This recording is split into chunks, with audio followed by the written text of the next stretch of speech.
ನಿಮಗೆ ಯಾಕ್ರಿ ಬೇಕಾಗಿತ್ತು ಅಮ್ಮನಟ್ಟಿ ದೇವಸ್ಥಾನದ್ದು ಉಂಡಿ ದುಡ್ಡು?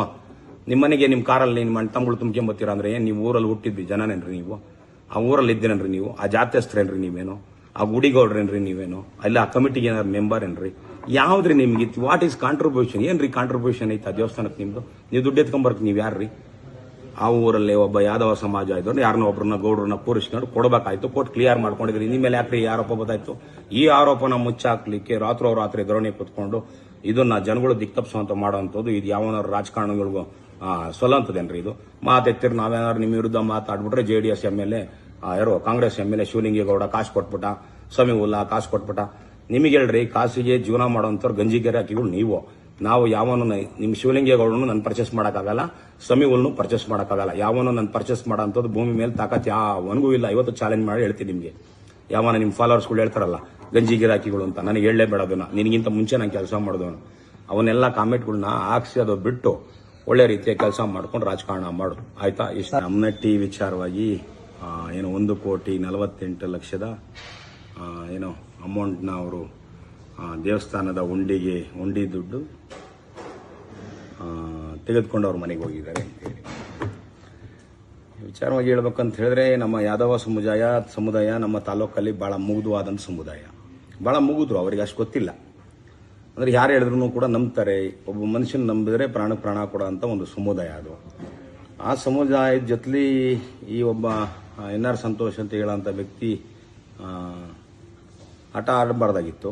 ಏನೋ ಆಡಿದ್ದಾರೆ, ಏನು ಅಂತ ಗೊತ್ತಿಲ್ಲ ನನಗೆ. ಬರೀ ಒಂದೇ ಕೇಳ್ತಾ ಇದ್ದೀನಿ. ಅವ್ರು ಏನಾದ್ರು ದುಡ್ಡು ತೊಗೊಂಡೋಗಿದ್ರೆ ಆ ದೇವಸ್ಥಾನ ದುಡ್ಡನ್ನು ಅವ್ರಿಗೆ ಕೊಟ್ಟರೆ ಆಯಿತು. ಕೊಟ್ಟಿದ್ದನ್ನ ಒಪ್ಕೋಬೇಕಾಗಿತ್ತು. ಮತ್ತು ಮೇಲಾಗಿ ಇನ್ನೊಂದು ಏನೋ ಪ್ರಶ್ನೆ ಕೇಳಿದ್ರಿ, ಅದು DYSP ವಿರುದ್ಧ, ಸರ್ಕಲ್ ಇನ್ಸ್ಪೆಕ್ಟರ್ ವಿರುದ್ಧ, ಪೊಲೀಸ್ ಠಾಣೆಯ ವಿರುದ್ಧ, ಪೊಲೀಸರ ವಿರುದ್ಧ ಕಾಂಗ್ರೆಸ್ ಪರವಾಗಿ ಮಾಡ್ತಿದ್ದಾರೆ ಕೆಲಸನ ಅನ್ನೋದು ಇವರ ಒಂದು ಪ್ರತಿಭಟನೆಯ ಉದ್ದೇಶ. ಒಂದು NR ಸಂತೋಷ್ ಅವರೇ, ತಾವು ಕೂಡ ಬುದ್ಧಿವಂತರಿದ್ದೀರಿ. ನೀವು ಕೂಡ ಮಾಜಿ ಮುಖ್ಯಮಂತ್ರಿಗಳ ರಾಜಕೀಯ ಕಾರ್ಯದರ್ಶಿಯಾಗಿ ಕೆಲಸ ಮಾಡಿದಂಥವ್ರು. ಇವತ್ತಿಗೆ ಒಂದು ಪೊಲೀಸ್ ಇಲಾಖೆ, ನೀವು ಕೂಡ ಇದ್ದಂಥ ಸಂದರ್ಭದಲ್ಲಿ ಅದೇ ಕೆಲಸ ಮಾಡ್ತಾ ಇದ್ರ ನೀವೆಲ್ಲ ಅಮಾಯಕರುಗಳ ಮೇಲೆ ಏನೇನು ಕೇಸ್ ಹಾಕ್ಸಿದ್ರಲ್ಲ, ಅಟ್ರಾಸಿಟಿ ಕೇಸ್ಗಳು, ಬೇರೆ ಬೇರೆ ಥರ ಕೇಸ್ಗಳೆಲ್ಲ ಹಾಕ್ಸಿದ್ರಲ್ಲ, ಅವಳು ಕೂಡ ನಿಮ್ಮ ಕೈವಾಡ ನಡೆಸಿದ್ರ ನೀವು? ಬೇರೆಯವ್ರ ಮೇಲೆ ನೀವು ಹೇಳ್ತಾ ಇದ್ದೀರಾ ಇವತ್ತು ಅಂತ ಹೇಳಿದ್ರೆ, ಸೊ ನೀವು ಕೂಡ ಆ ಸಮಯದಲ್ಲಿ ಅದು ಮಾಡಿದ್ದೀರಾ. ಇವತ್ತು ನಿಮ್ಮ ಮೇಲೆ ಬಂದಂಥ ಆರೋಪಗಳನ್ನ ಮುಚ್ಚಾಕೊಳ್ಳಿಕ್ಕೆ ಈ ಒಂದು ಅಹೋರಾತ್ರಿ ಸತ್ಯಾಗ್ರಹ ಪೊಲೀಸರ ವಿರುದ್ಧ ಅಂತ ಹೇಳ್ತಾ ಇದ್ದೀರಾ. ಬಿಡ್ರಿ, FIR ಮಾಡಿ. ನೀವು ಹೇಳ್ತಾ ಇದ್ದೀರಾ ಕೌಂಟ್ರ್ FIR ಅವರು ಮಾಡ್ಕೊಡ್ತಾರೆ, FIR ಮಾಡಲಿ. ಐಗೋ ಇರ್ತಾನೆ, ಇನ್ವೆಸ್ಟಿಗೇಷನ್ ಆಫೀಸರ್ ಮಾಡ್ತಾನೆ ಕೆಲಸನ.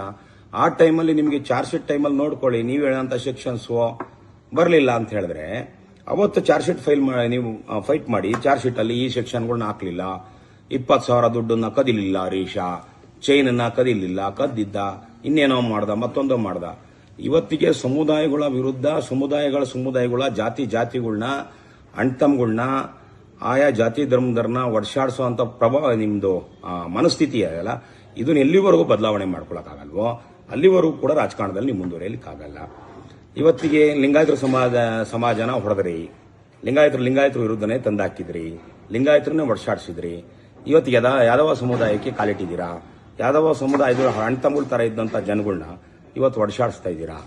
ಇವತ್ತು ಅಮಾಯಕರುಗಳನ್ನ ಕರ್ಕೊಂಡು ಒಂದು 20-30 ಜನನ ಯಾದವ ಸಮುದಾಯ ಅಣ್ತಮ್ಗಳೇ ಅವರು, ಹರೀಶಿಂಗ್ ಅಣ್ತಮ್ಗಳು, ನಮ್ಮ ಅಜ್ಜಪ್ಪರಿಗೆ ಅಣ್ತಮ್ಗಳು ಇರ್ತಾರವರು, ಇವ್ರನ್ನೇ ಒಡ್ಸಾಡಿಸ್ತಾ ಇದ್ದೀರಾ.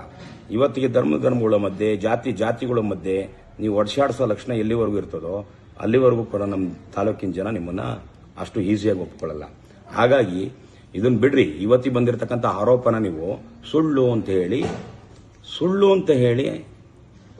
ಹೇಳಿ ಅದನ್ನ ಜನಗಳ ಮುಂದೆ ಹೇಳಿ. ನಾನು ಸುಳ್ಳು 1,48,00,000 ತಾಂಡಿಲ್ಲ ಅಂತ ಹೇಳಿ, ಅದು ಗೋಲ್ಡ್ ಕೊಟ್ಟಿದ್ದೀನಿ ಅಂತ ಹೇಳ್ತಿರಲ್ಲ, ಗೋಲ್ಡ್ ಕೊಟ್ಟಿದ್ದೀನಿ ಅಂತ ಹೇಳಿ, ಎಲ್ಲಿ ತಂದ್ರಿ ಅಂತ ಹೇಳ್ರಿ. ಆ ರೆಸಿಪ್ಟ್ ಕೊಡಿ, ಇನ್ವಾಯ್ಸ್ ಕೊಡಿ. ಇವತ್ತು ಗೋಲ್ಡಿಗೆ 3% GST ಇದೆ. 24 ಕ್ಯಾರೆಟ್ ಕೊಟ್ರು, 91 ಕ್ಯಾರೆಟ್ ಕೊಟ್ರು, 80 ಕ್ಯಾರೆಟ್ ಕೊಟ್ರು, ಯಾವ್ದು ಕೊಟ್ರಿ ಅಂತಲ್ಲ ಹೇಳಿ. ಅದನ್ನ ಹೇಳೋದು ಬಿಟ್ಟು ಏಕಾಏಕಿ ಒಂದು ರಾತ್ರಿ ಅಹೋರಾತ್ರಿ ಧರಣಿ, ಧರಣಿ, ಪೊಲೀಸರ ವಿರುದ್ಧವಾಗಿ ಅಹೋರಾತ್ರಿ ಧರಣಿ ಮಾಡ್ತೀರಾ ಅಂದ್ರೆ, ಸ್ವಾಮಿ ಪೊಲೀಸರು IPC CRPC ಏನೈತೆ ಅದ್ರ ಮೇಲೆ ಕೆಲಸ ಮಾಡೋದು, ದೇಶ ಸಂವಿಧಾನ ಏನೈತೆ ಅದ್ರ ಮೇಲೆ ಕೆಲಸ ಮಾಡೋದು. MLA ಹೇಳಿದ ತಕ್ಷಣ FIR ಬರೆಯಕ್ಕಾಗತ್ತೇನ್ರಿ? MLA ಹೇಳಿದ ತಕ್ಷಣ FIR ಮಾಡ್ಸೋಕ್ಕಾಗತ್ತೇನ್ರಿ? MLA ಹೇಳಿದ ತಕ್ಷಣ ಸೆಕ್ಷನ್ಗಳು ಬದಲಾವಣೆ ಮಾಡೋಕ್ಕಾಗತ್ತೇನ್ರಿ? ಯಾವ ಬುದ್ಧಿ ಇದೆ ಇಲ್ವರಿ ನಿಮಗೆ?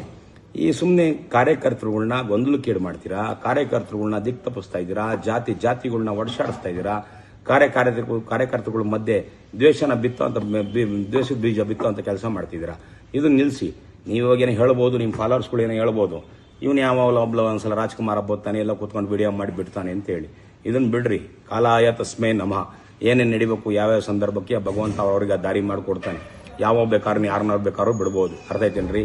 ಅವನ್ನೆಲ್ಲ ಬಿಟ್ಟು ಇವತ್ತಿಗೆ ರಾಜಕಾರಣ ಅಂತ ಹೇಳುವಂಥದ್ದು ಧರ್ಮಗಳ ಮಧ್ಯೆ ಜಾತಿಗಳ ಮಧ್ಯೆ ವರ್ಷಾಡಿಸುವಂಥದ್ದಲ್ಲ. ಅದನ್ನ ಬಿಟ್ಟು